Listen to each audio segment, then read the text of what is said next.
July 4th, McGolrick Park, Greenpoint, Brooklyn. After a day of fun in the sun, 4 buddies outdid themselves by playing frisbee with a pro frisbee. Little did they know that they were in for big trouble when that pro frisbee spun out of control and got stuck in a tree. This is their story.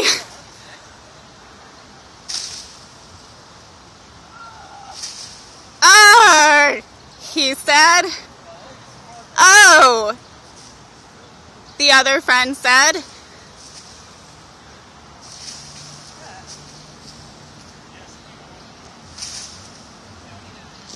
Let's zoom in at the evidence. The evidence is green and it nearly blends in with the leaves. Let us go closer.